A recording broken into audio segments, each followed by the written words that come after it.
Hey, what's up there? This is Eric at Lofton Art, and here's another update on some of my bigger potted trees.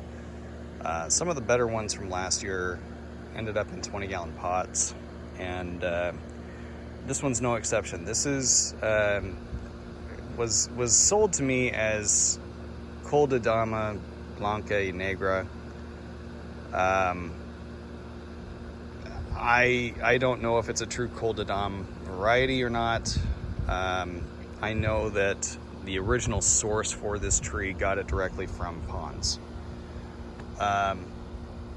It was one of my best figs last year, one of my top 5, and it ripened both with a head start as well as on the grafted tree without a head start. And you know, last year was an outlier year for us. The weather last year was incredible, very hot, very dry for an extended period. So this is the real test. I put this tree in a 20-gallon pot. It's a very vigorous variety. But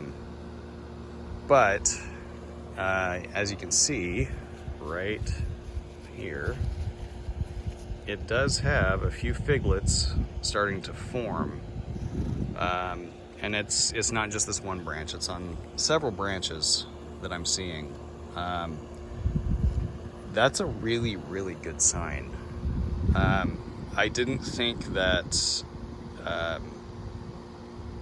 the time to get ripe fruit was overly excessive. It didn't take all that long. It was on par with some of my other, you know, kind of mid-season, I guess, varieties. You know, I think I would have to look and see when my unprotected tree ripened last year, but I don't think it was past mid-September. So that's really encouraging. This might prove to be a good fig for us in the Northwest, at least in the Willamette Valley, in a protected spot. Something encouraging to look forward to. Gus is mad at me, he's pouting. He's walking away now. This is my San Miro Puro. The Breva on it are looking really nice. This will be one that can definitely, more than likely, go in the ground.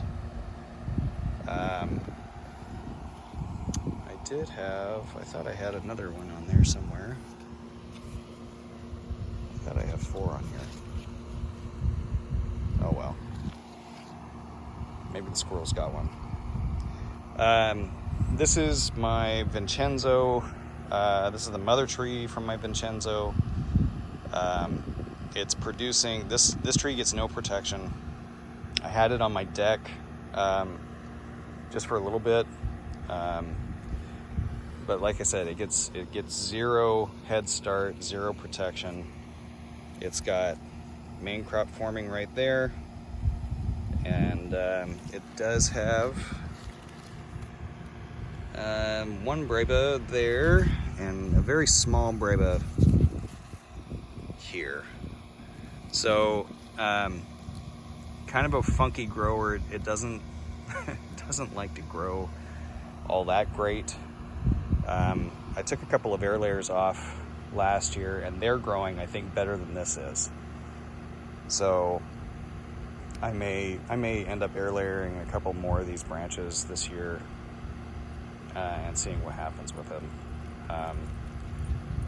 But like I said, 0 head start. It should ripen its main crop again this year. It ripened last year. It's a really sweet fig. Tastes a little bit like a really sweet Rainier cherry, and it's definitely one that I'll be keeping. So I'm really happy with that. This is the same one that Ben B up in Seattle really talks about a lot and enjoys. So let's see here. This is a find from California that's supposed to have a really big breba, and it died back terribly this year in the cold. So it's basically starting over, which is a shame. This one, this is not necessarily a keeper, but it was so stinking vigorous last year I had to up-pot it. And this is cappell negra. This is another Pons variety. It's never fruited for me, so I know the source is good on it. I don't doubt for a minute that it's the right variety. I think I'm going to go in here and thin out some of these branches and see if I can get it to pump at least a fig on it so I can try it. This is one I've always wanted to try, so who knows? Who knows if it'll do anything for me.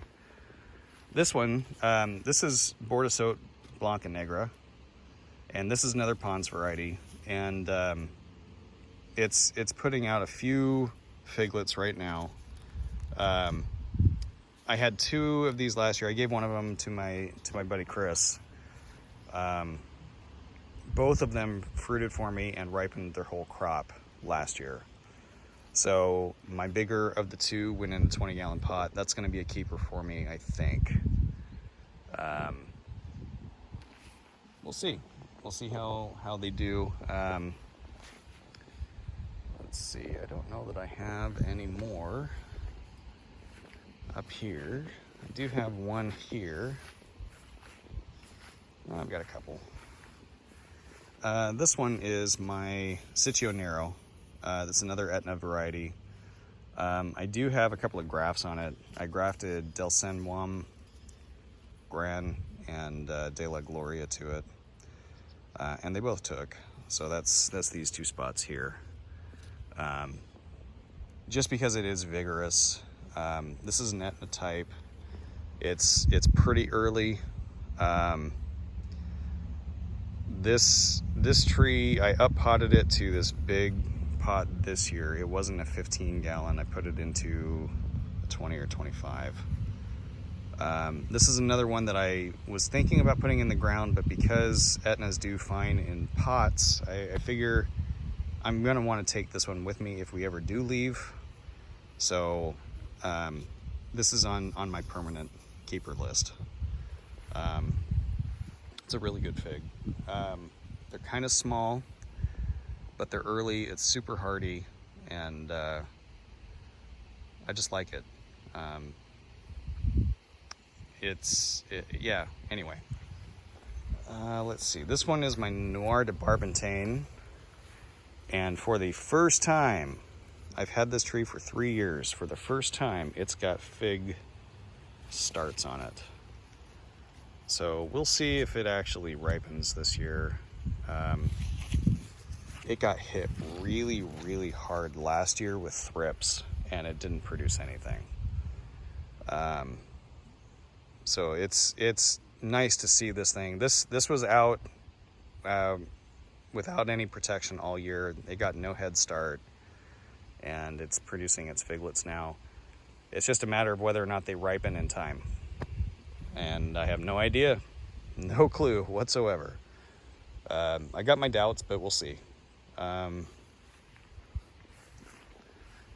Let's see, this is just a monster tree.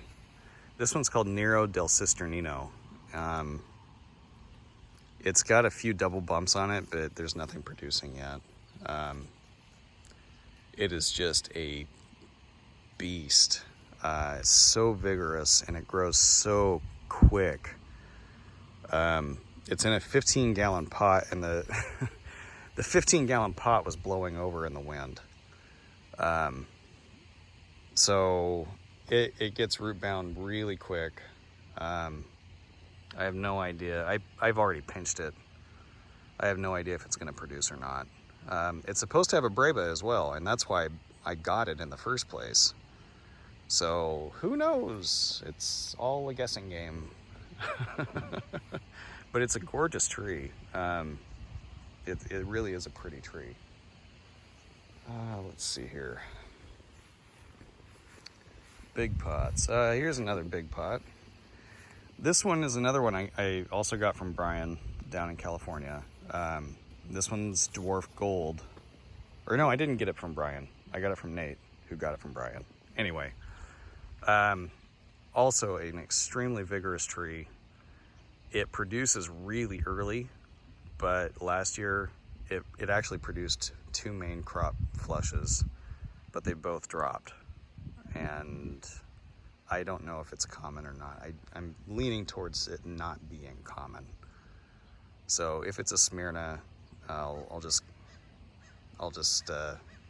cut it up and put it in the burn pile. No sense in keeping it. No sense in spreading it around. I don't think. At least for me. Let's see here. How about?